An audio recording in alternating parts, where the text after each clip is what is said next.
down the hammer and pick up the pencil. You're about to listen to the Savvy Radio Show. Learn from real-life real estate investors, experience revealed with the Savvy Landlord as your host. All right, ladies and gentlemen, that's right. I got to shout out to the ladies because it seems like ladies always help me when it comes to books. That's right, folks, savvy investors.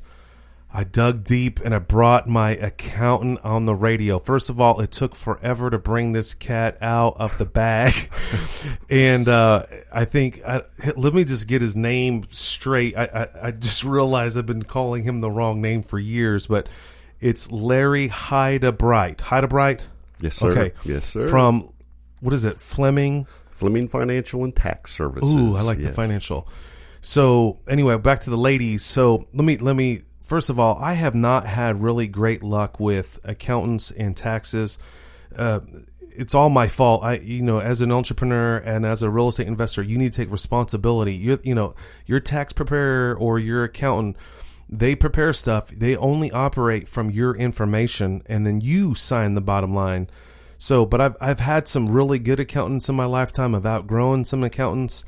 And then I've landed here with Larry, which is pretty interesting story. And every time I meet him, I learn a lot from him, and I just want other real estate investors to learn from you, Larry. And so let's do a real quick story. So I was struggling. I was growing my business, and I needed help with bookkeeping. I was doing a lot of it myself. I had a kind of assistant.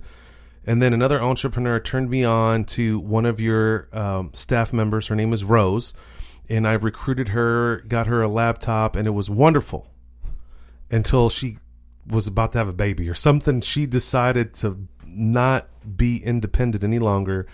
And I remember her calling me, I can no longer do your books. What? And I'm going to an accounting firm, for personal reasons on her side. And oh no. And so I was actually frustrated, and I was so rebellious. I just abandoned ship and tried to do it myself. And I can't remember. I went back to my old accountant, and things got even more messed up. And then I was at this point in my life where I've got to get legit with my books, and I bowed down and finally met you. I'm like, you stole my girl from me, you chump. I did. And I love Rose. I got to shout out to Rose. I mean, that girl. She's entrepreneurial. That's what I love about her. She is as smart as can be. I mean, yeah. I love her. We've been together now just a little over a year. And that's it, huh? Yeah, just a little over a year. But, and I say together, that sounds a little odd, but we've worked together for a year. You stole her a year ago. Yeah, anyway, it's been like a year and a half, but it's just cool that it came full circle. And she called me and she says, hey, I'm working with this great guy, and I really love my job. I love this accounting firm, the CPA. I'm like, I don't like CPAs. No offense, because the reason why is that most CPAs say no. And, Larry, you're the first CPA that says maybe, or let's try to do that, and here's the consequences of your actions. And you don't do anything illegal, which is kind of cool, because I don't want to be audited. I don't want to be in jail just to try to save an extra $50 off my tax return. So it's been an interesting ride. When I met Larry a year and a half ago or so, or I think it's longer than a year. I don't know, but it just seems like eternity. You guys have shaped my books from disaster zone, miscategorized, wrong depreciation, which before I met you, I really didn't even care about that stuff. Now I actually, with your help, I think that way as an investor. What should I categorize this as? What depreciation level do I want to put this in? What do I want to take as a capital improvement? What do I want to pay taxes on? What I don't want to pay taxes on? And then I love this, and this, I got to confess this, and then I'm done. So 2 months ago, I get an email from Rose. We need to meet. And I was like, my first inclination was no. I was like, there's no reason to meet. Why do we want to meet? And I was like frustrated. I thought something was wrong, and I blew her off. I was like, yeah, I'll get back to it. And then she followed back with me, hey, we need to meet. And I'm like, I might as well get this devil out now. And it was awesome. It was a strategic planning meeting which I've been doing this for 17 years, and I've never had an accountant call me and say, hey, let's get together 6 months from now. We're going to have a tax question. So and I thought that was an amazing meeting, and I learned so much. And that's where I learned these questions that we're going to roll out today. But first, how did you become a CPA, and why would you do this tedious job? Wow. Okay. Good question. Well, I'm an Oklahoma City boy. I grew up right here in Oklahoma City, St. Anthony Hospital. I was born. I love Oklahoma City. I loved seeing the changes and the advancements, the improvements. OKC's awesome. Is that why you got photos all over your office of? Yeah. You have some rare 19 something photos, and even you have a new one of downtown. Yeah. It is. It's really cool. But yeah. So I'm just I'm a homie, a homer, whatever you call it. I don't know. Okie. Homie. But I went to Oklahoma State, and up there, I knew I was going to be in the business college, and I ended up not declaring accounting as my degree for a number of years. But I did discover that was the most difficult degree, and so that was the challenge for me. And I remember in one of my accounting classes, and to this day, I mean, it was really interesting because I don't know whether the professor was trying to blow me off or whether he was trying to challenge me, but it worked. He challenged me because I had an issue, and I failed a test miserably, an accounting test. And here's something that I wanted to do for the rest of my life. And so I went in and talked to him, and he looked at me in the eye and says, Larry, maybe accounting just isn't for you. Ooh. And he didn't help me, but he motivated me. He punked you to push you. Yeah. And so I started working with an international accounting firm whenever I graduated, and we worked on big companies, Conoco's, and it was really interesting. I did my work, but I didn't enjoy it because at that time I really didn't understand why I didn't enjoy it. But then was it just like a numbers thing? Was it like it was the staff? It was the fact that I was working on such a small segment of that big business. Conoco was out of Ponca City at that time, and it's just a huge business, and I couldn't wrap my arms around the hugeness of that business. And so what I did discover then later in working with a different accounting firm is that small business was really my passion, my niche. Yeah. Cool. And so because I can get my arms around small business and ma and pa type, and I think our biggest business has about 25 employees that we work with. And you do their payroll, banking, the whole deal? We do, yes. But cool. But nevertheless, that's become our passion because we can really come alongside a lot of those businesses and help them. Most of those businesses can't afford to have their own in-house accountant, sure. And so that's where we get to kind of come in and help them be their CFO, their chief financial officer, make suggestions and help out in that manner. All right. So got it. You're small down with small business. How in the world, you're entrepreneurial. I mean, I know you bought your firm that you're in, right? You didn't create that. That's because I was confused. I thought your name was Larry Fleming this whole time. Fleming Tax. Yeah. And does other customers have that problem? Yeah. Okay. But that's okay. I go with it. That's my roll with it, baby. I'll take your business. How did you become entrepreneurial? Even the gumption, I mean, no disrespect to CPAs, they're very conservative. Entrepreneurs are very wild, shoot from the hip type people. And you bought a successful, did you turn that company around? How did you find out about this firm? How did you become entrepreneurial? It was a very small business, and actually it was just a 1040 tax prep business that only operated about 3 or 4 months a year. And but I wanted out. I wanted my own thing so bad, and I knew that I could convert that over time into more of a year-round type business. But I got to tell you something.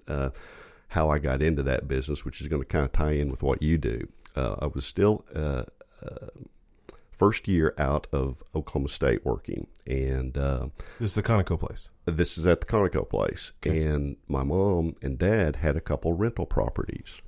And a house came for sale 2 houses down from where my dad had a property up in the village. And he says, we're going to help you get this. And so, cool. So anyhow, I mean, they helped me with you. They introduced me, and it was really cool because I intended to move into that business, but due to the fact that I was working on this large project and I was literally home or I should say I was away about 95% of the time.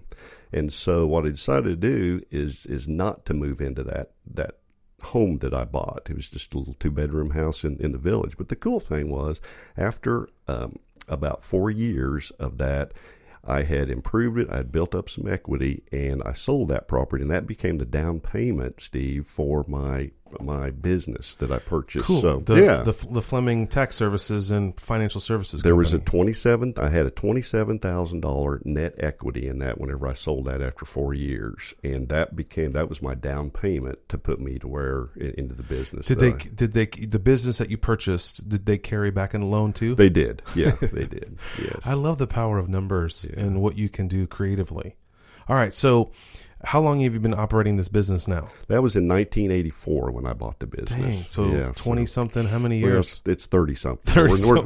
Let's not add it up. Okay. That's what you do all day is add it up. You should. So you've been doing this, working with small businesses for 30 years or so. Okay, great. So this is awesome. So what services are you guys passionate? I mean, I didn't know you guys were financial services. Do you manage people's money as well? No. Okay. We don't do that. But the financial really comes more from the fact that because of what we do, we dig in and we see people's financial affairs and all aspects of those. And so I've seen little miser ladies that literally have they've saved their entire life. They get into retirement, they continue to save even out of that retirement check. Yeah, that's not me. And well, no, it's not. But then that's one extreme. But then I've seen the spenders too. They're back in the 90s, back when GM, I'm just going to use this as an example, GM was here and their plant, and they encourage their employees to buy a new car every 2 years. Obvious reasons. But, obvious reasons. But, they're buying one of those depreciating assets. And so, and they loved the fact that they could get a 5% discount, but they didn't understand that they were buying something and it was depreciating in value the longer they had it. And they took a loss every year. Yeah, that's right. That's right. And GM just continued to flourish. Yeah. Well, I don't know where they're at now. All right. So services. So you do bookkeeping, payroll, anything that accounting for a small business is what that's you right. do. Okay. Yeah. All right. So let's get into some information here. So we had our meeting, our 6 month. What do you call that meeting? What should I tell other? Because I'm all giddy about it now. Because it was actually, I thought every time I get a call from accountant, it's usually a negative call. Something's wrong. I'm confused about would you sell this house? What'd you pay for it? Where's the HUD? We don't have the information. You're going to pay $30,000 in taxes. That's usually the questions that usually go down with previous years. This time it was a great experience. And I learned something from you that blew my mind about Social Security. Actually, when I emailed you these questions, I said, what's that IRS thing you mentioned about 35 years? So, okay, folks, let me tell you right now. Larry does what I asked him to do in the beginning. I'm like, I don't pay into Social Security. Why would I pay into Social Security? Because it's not going to be there. The government's going down faster than we can talk. But I love your perspective of this, and you made a suggestion, Stephen, you might want to consider, which was nice. You didn't force my hand. You're like putting in a little money.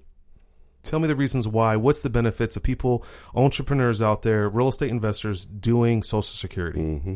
Good question. Well, Social Security is one of those things that's been forced upon us, and whenever the government gets involved, usually it's not a good deal. And from a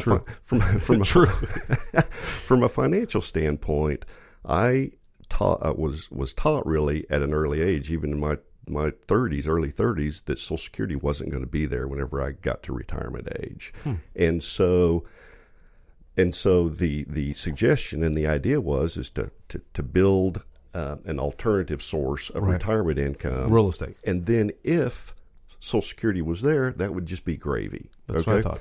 And so that's still pretty much what I would say to the young folks that are out there today, folks that are in their 30s, late 20s and 30s and so forth, is to plan right now as if Social Security is not going to be there. Whenever I say Social Security, I'm really referring to that monthly retirement check that you get at age 65. That you paid in, and now it's time to start getting it back. Well, But the thing that I was pointing out to you is that if it's there, that's great. But there's other benefits that I wanted you to know about. And what are those benefits? Because I was getting all excited about them. Well, and really, you don't know about it until it actually happens. Because I had a friend, actually, wasn't a client, because he also was a CPA, but he passed away quite suddenly and had a family. And that's whenever the survivor benefits kicked in and just really, really helped that family. And how does that work? So if someone dies, the spouse can start drawing? Based on the number of children, she gets a certain amount for each child per month, and even if the guy didn't put that much money in there. That's right. To be able to get that, you have to contribute 10 years to be able to get a death benefit, and the same thing with disability. For instance, that was one of the things that I mentioned to you. If you were in a car wreck and for some reason you were disabled and you weren't able to operate your business anymore, that's when Social Security disability comes in, and then you'd be able to get some disability and monthly payment based on that each and every month. So is there a certain percentage of your income, or is it like a minimum? Like the government now, you have to have, if you don't carry health insurance, it's a $60 fine or something. Yeah. How does Social Security work? How do they equate that? Yeah, the disability part, I'm going to tell you, I'm not exactly sure. on that part. Full However, disclaimer, you don't verify everything. Yeah, I mean, I really don't know, and I'm not afraid to say that. I mean, that's an easy thing to find out. But on the retirement portion, it is based on what you pay in to Social Security. So, and I think one of the things that in our meeting we got to talking about Social Security, and over a lifetime, if you start thinking about starting working and you start working, say maybe 25, and if you work till 65, that's 40 years. Mm-hmm. Well, Social Security looks at what they call the high 35 years to determine what your benefit is going to be. And so there may be some zeros in there where you didn't work. There may be some lower years, and those low years would be wiped out, but they do look at the high 35. Now, let's say that you have in that 40-year time period, let's say you have 10 years that you have zeros. Well, then they're still going to take 5 of those zeros. They're going to take the 30 years that you worked and the 5 zeros to get to the 35. And okay. And then one other cool thing, and then we'll talk about something else also, but I remember back in the 70s, whenever I first started working, early 80s, $15,000 a year was good money. And $15,000 a day doesn't do anything. Well, the neat thing is Social Security will take that $15,000 from my 1980 earnings, and they'll multiply it by a factor of about 4 or 5 to bring it up to today's dollars. Cool. And so you and I get credit for a $60,000 or a $75,000 pay-in clear back in 1980, which is, that's pretty neat. How that computation works. So they bring in an inflation adjustment to bring that forward. Now, everything I do is I base it on what's my risk, what's my return. I know, I mean, the toilet paper I buy, this is stretch out. What's an amount? What do I want to live off of? What do I want to draw just in case? I mean, that's because I'm anti the Social Security tax. Yeah. I mean, just personally, because why? I'm in real estate. I'm going to make way more money off of that than me paying into the government, never seeing it back, and taking a risk that I may not get that money back. That's what scares me about the government. Yeah. It's bad enough that I'm already taxed 3 times. Yeah. When I earned income, when I pay property taxes, and every time I make a purchase, I'm taxed everywhere. Which is, hey, I know life happens. This is not the tax show. But how do I know? It's a risk for me to contribute to this. But I think the key factor is that if I did die shortly, my wife would get it, and that's why, and my 3 children. So that's why I'm even listening to you. Yeah, that's right. And so, but I want to know what that number is. So now every year, can my company pay for that, or is that a personal thing? Well, the way the IRS and Social Security look at that number, they call it reasonable compensation. Okay, so, and that's one of our tax strategies that we use with a number of small businesses also, maybe not real estate related, but any type of a business that's out there. And if that individual makes more than $30,000 a year in net profit, sure, we began to show them a strategy which they can implement to be able to save Social Security taxes. Now, they're still paying Social Security taxes in, but they're not paying Social Security taxes on that full amount of profit, because there's a way to be able to take money out through the S-Corp to be able to take money out as a dividend and then not have to pay Social Security tax on that. But the key is to keep your salary reasonable, and there can be a significant savings beginning. That's the reason we've kind of identified 30,000 net and greater is where that savings Threshold. can really begin to see some significant savings. So you can save on Social Security taxes as opposed to taking that full amount out as a salary or from being just a sole proprietor, and then begin to use that savings for your own retirement. But the number I need to think about is what I want to get back in return over this 35 years span. So, like, say if I make $70,000 this year and I pay Social Security on that, it's going to take the best of those 35 and then equate it. Mm-hmm. So, okay, I get it. All right. So that's enough of the Social Security. But I think the point is, hey, if you haven't really been paying in Social Security, which I have not, and Larry brought that to my attention, you may want to contribute something, because you never know that at least $100 a month or a $500 a month check is free money. You know, I met a real estate investor that nets $500,000. He doesn't need that Social Security check, but you know what? He draws that Social Security check and he gives it away, which I think is kind of funny and interesting. But you know, when I met him, 10 years ago, I was like, oh, $500,000. Why do you need any more money? Why, But it just makes sense. It's due you since you put into it. So, folks out there, we're just trying to give you some information that you may need or may not need, but you may need to consider it. I was anti it. 43 years old, 3 children now, trying to build a legacy for my family. What if I did die tomorrow? And this would help them out even more. Yeah, of course, life insurance. All right. So what's this death? Is it said the death benefit? That's what is all tied in there. Okay. That's right. Yeah. All right. So let's get into tell me about a customer that you have. I know you can't disclose any information of their name, but you compare real estate to cows. And I know you're a farm boy from OSU. Did you grow up on a farm? No. Okay, so you're from St. Anthony. City. Yeah, okay, that's right. But you got bit by the agricultural Aggie bug up there in Stillwater. Oh yeah, I'm cowboy through and through. Okay, yes, sir. Yeah. Well, you got the cool desk and everything, or the hat hanging on the wall. But the thing is, you're teaching me something, and it was very fascinating how I have a similar mindset. So this is another entrepreneur friend of yours, yes, who owns a bunch of cattle. Mm-hmm. And then tell me about that. He has a full-time job, and but he's also in the process of building a breeding herd. And so he's just really fascinating because he keeps great records. And so, and I love to learn things from my clients too, believe me. I mean, I learn something every day. And that's the fun part about my job is that I get to see so many different diverse things. But anyhow, back to this guy, well, he's a farmer. Well, there's ear tags on every cow. Right. It's just like an address, and that's what I was telling you. That's like his address. And so, since his goal is to build his breeding herd, he's watching every single cow, and every year, if that cow doesn't calf, then he says adios to that calf, to that cow, because he'll sell it because he wants to have a calf every year out of every cow that produces. And so that was my question to you. I used that as a kind of a lead-in to ask you about your business. I said, and then I was saying, you're keeping track of every rental property. Sure. Do you have a dead cow there, basically? I mean, one that's really not producing. It's where you have a huge turnover in that house every year, or where you have huge expenses and they just don't stop. And so, to me, and that's what I was trying to relay to you. It's time to unload that. Absolutely. And that's the one thing I love about working with you, because I used to not think that way. I never knew what depreciation really meant. I didn't know that it's actually a bottom line profit generator for, banks actually calculate off of depreciation. And what I've learned through some mentors just recently is like, I just look at this gross number, but I've been through some property managers. It's called brain damage. And I just sold a property yesterday based on, it cash flows.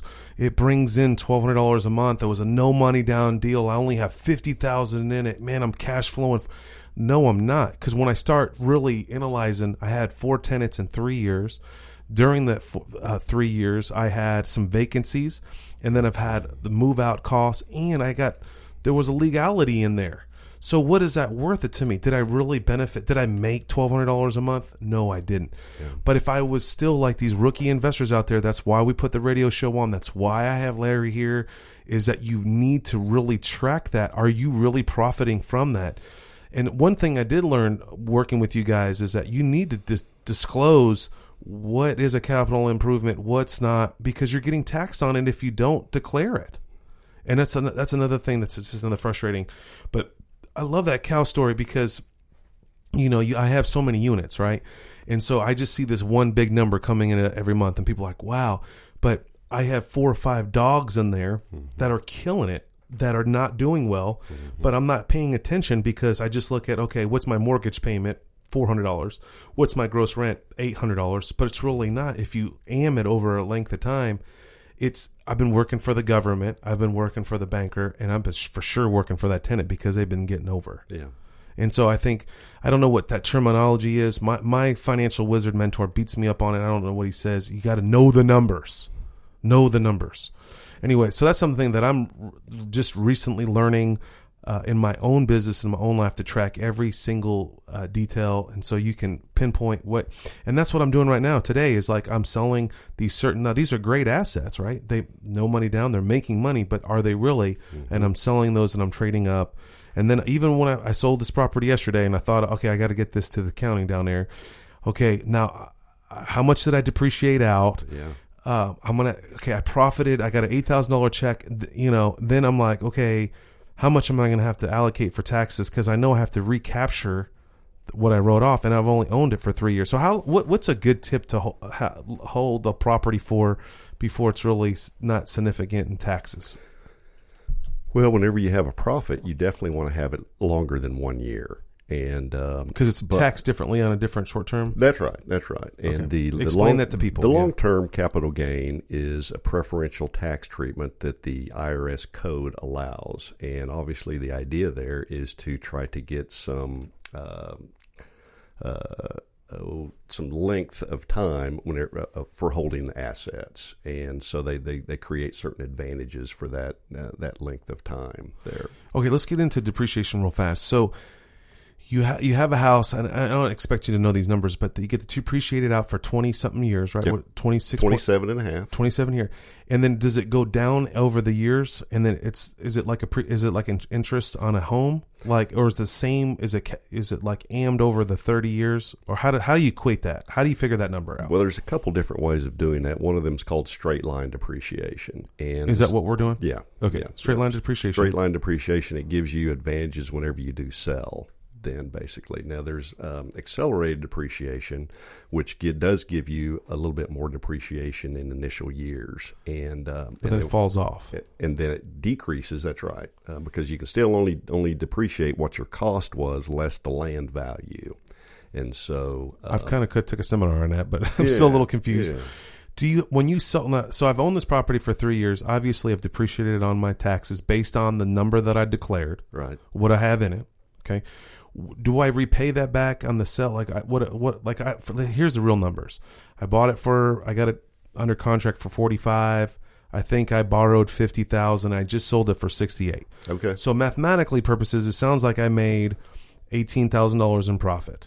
And I depreciated out. So I pay tax on my 18. Well, really, you're looking at your cost, which was what did you say it was? Was 45? But okay. I put 5 in it when I bought it, a little bit more, plus expenses over the years. But let's just keep it simple. I bought it for 45, and we'll just say repairs in there. So 45, and I wrote off some repairs, right? Just to be integrity. Yeah. So really, you'd look at the 45, and then you'd see what your depreciation was over those 3 years, and let's say it's $5,000. So now your tax basis is the 45 that you initially spent less the $5,000 in depreciation. So you have a $40,000 tax basis. So you'd actually compare that with your sales price then of $68 less the closing expenses. So roughly that'd be $28,000 of actual earned income? That'd be long-term capital gain. And where's the interest rate on that, or what's the percentage on that? Well, it depends on what tax bracket you're in, but it could be 0, it could be 15%. It just depends on what your other income is. Okay. Yeah. Well, that was a great way to explain that. Okay. I never really knew that. One time I got stung by an accountant, not their fault, but my fault. One year I was building really, really heavily, and I listened to Dave Ramsey. Yeah. I went to Financial Peace, debt free. And I worked really, really hard, saved up, and I started paying off houses. And 1 year I paid off like 3 or 4 houses. I thought I was amazing. Yeah. Now at the end of that year, I had zero money in my bank account. And one reason was I paid off all these houses, 4 houses. My accountant came to me at the time, Stephen, your tax burden is large. And I almost fell out of my chair. I go, I'm working so hard. I have not made any money. I haven't drawn out anything from this empire. I've been paying up. And she's like, that's the problem. Yeah. You paid, that's capital investment, correct? Well, you were reinvesting your proceeds basically. Right. Yeah. But I had to pay tax on every dollar that no one taught me that. Thanks. I mean, so that's why it's an advantage to refinance, to pull it, because you don't pay money on tax. That's true. When you refinance. That's right. So there's a vicious balance there. Mm-hmm. Debt free, because you want to be somewhat, income to debt ratio to borrow more money. But then you don't want to be completely debt free because you're paying earned income tax on all your profit. Mm. So what suggestions, sir, you should give to, like, is there a ratio? I know that I'm not. Well, I think I take losses to mitigate that. Well, that's part of the reason that we wanted to have that meeting with you, is because we wanted to see what you've done so far through this year. Because I don't tell you anything. Well, no, and then also to see what you're looking forward to, because some things that were coming in the future, so that way we'd be able to try to keep you apprised and not surprised. So. Right, which was an amazing meeting, and then we had some sales in there that we didn't account for, and my tax burden wasn't as thought that we would be, and you're amazing. All right, so let's wrap this up. It's been 30 minutes, Larry. I appreciate you coming on the show. So what you see a lot of investors from the 25 business owner that's a self-employed entrepreneur. You got me as an entrepreneur. You got the one guy with one rental property. What advice, what tips, what can you give those folks out there that would be helpful? Well, there's one secret to tax planning that I want to share with you. Please. And your you listeners. got notes. I'm so excited. Well, no, I just wrote down a few things. All right, come on, Daddy. Come on, bring it to me. I don't even know how old you are. I shouldn't even call you Daddy because you look young. But you're like 1980 something. I'm like, try to do the math. I know. Don't do the math. Please don't. But, there is a secret out there. Corporate America doesn't want you to know this secret. Okay, tell me. Because corporate America wants you to get in the corporation and make that your life. Be totally dedicated to that corporation. You're talking about being an employee, W-2. Being an employee. W-2. That's right. That's what corporate America wants you to think. And the secret really is this: is that you've got to branch out a little bit. You've got to either have a small business, and I know that might scare a lot of people. Like a direct, can you have an Avon or something? Do something that you already enjoy doing and turn it into a business. So that's basically what I'm saying. Let's say that you like antiquing. Turn that into a business. And the cool thing there is that that you can begin to convert some expenses into business expenses that you're already paying anyhow. And we have to be careful there. Well, and the word is legitimate. Absolutely. That's right. And that's the reason I want to caution people, but we can turn some expenses into business expenses. And that's the real secret. But to find something, I've got another client that loves working on small Triumphs. Oh, the motorcycle. No, the cars. Okay, the little midget things. Yeah. And so he's developed this reputation. He's retired, but he's developed this reputation across the United States, and people have problems, and they call him. Cool. Well, he'll go take a trailer to Virginia to go get their car and turn that into take his wife with him, and they just take their time. But, it's a business. So. Sure. So, and they have a profit and loss statement? Absolutely. That's right. That's right. So do something that you love, do something that you enjoy, and turn that into a business. And the second thing really is to, if you have some listeners out there, they're thinking about that first piece of real estate. That also is a business. I mean, my son-in-law just got through buying his first piece of property. Yeah, and so I'm real excited about that. He's learning new things, and he's going to learn a lot.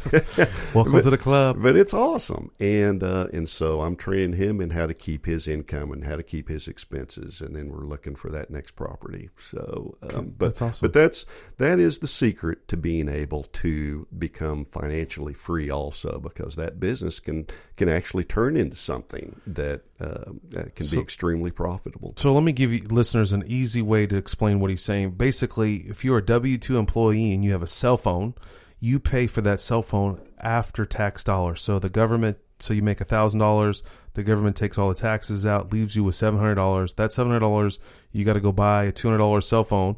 That is after tax dollars. So if you have a business, a legitimate expense is that you need a telephone to call people back about their midget vehicle, you would pay tax after you bought that cell phone. And so that's just one. I mean, I don't know what that ratio is, but I've been practicing that, and that was something that I learned a long time ago that has just, I think, built my wealth. People are out there paying for certain things that are unnecessary after tax dollars 30% later. I mean, it's a 30% savings, right? Would that be? That's right. Yeah, and that's absolutely. just an average tax code thing. So, all right. So let's wrap this up. What advice, software people should use? How can they, they want to hire you or hire another accountant, and it's just like a headache. I'm actually reading a textbook right now, which is fascinating.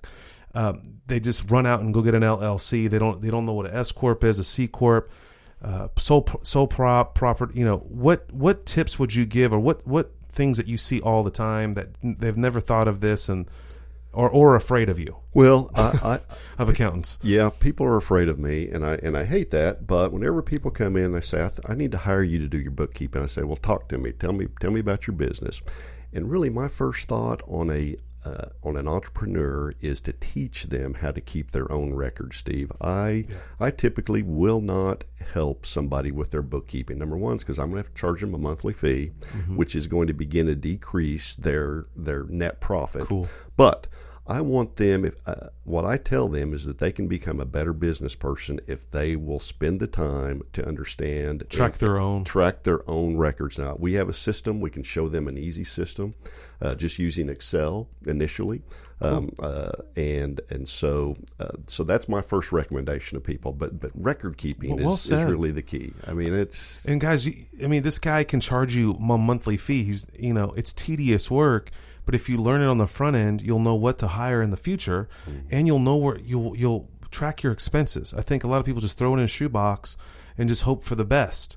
But if you're tracking, I never even heard of accountants say, hey, use Excel. I've heard them say use Quicken or QuickBooks or something online. I like that approach. If you're just starting out, you've got one house, just document everything. Another thing is do not commingle your funds. Absolutely. Yeah. Keep it separate. And I just spoke with an attorney the other day, and she said, if you commingle your funds, it's really not a legitimate business, and they can question you in front of a courtroom, and that it was never an initial business in the first place. Right. So, yeah. All right. What else? What things that drive you bananas when someone calls you up and,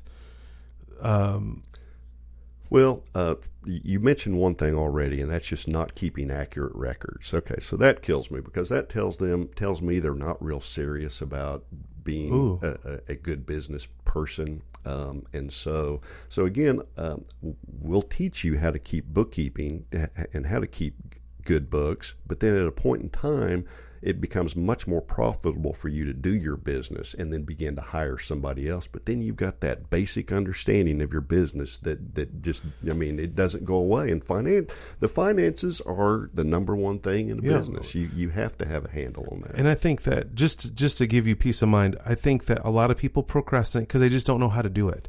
I was that guy. I never did my books. I just ran from that because I'm not a detail person.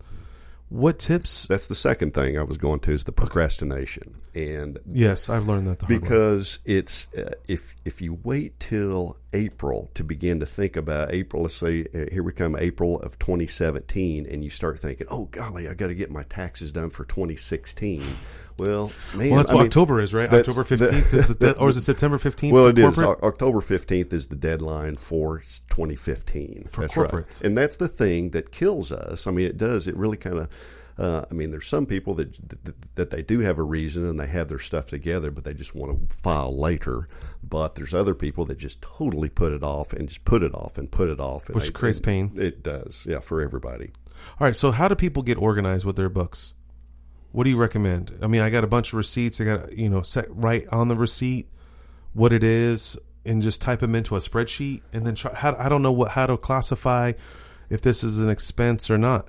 I've had people dump their shoebox in front of me, and I say, okay, look, I can go through this for you, but number one, I'm going to be charging you a significant, $125 an hour to go through your shoebox, and then I'm probably going to not classify some of these things as business expenses, and they really are business expenses. So if I look at something and it appears to be a personal expense, I'm just going to throw it back in the shoebox.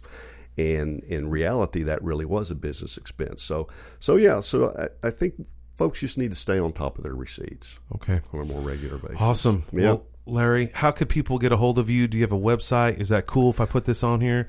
This is my accountant. This is the guy that I'm using right now. People ask me all the time for your information. So now I'm going to say, go to this podcast and listen to this guy. What's your phone number, website? FlemingTax.com is probably the easiest way. FlemingTax.com. Yeah. Do you do out-of-state people? We do. Cool. Yeah, we do. All right. And someone for taxes for someone in Texas? We have a lot of people that'll actually move away, and they continue to send their stuff back to us. So that's cool. Yeah. Good. So, because I do have a lot of out-of-state investors. So, FlemingTax.com. FlemingTax.com. All right, Larry. It was a pleasure to meet you, and I know you got to go crunch some numbers somewhere. Thanks, Steve. I enjoyed it. All right, bud. Bye-bye. Thanks for listening to the Savvy Radio Show. Glide online and listen to our other motivating episodes at SavvyRadioShow.com. Connect on Twitter @LandlordBook and always be buying assets.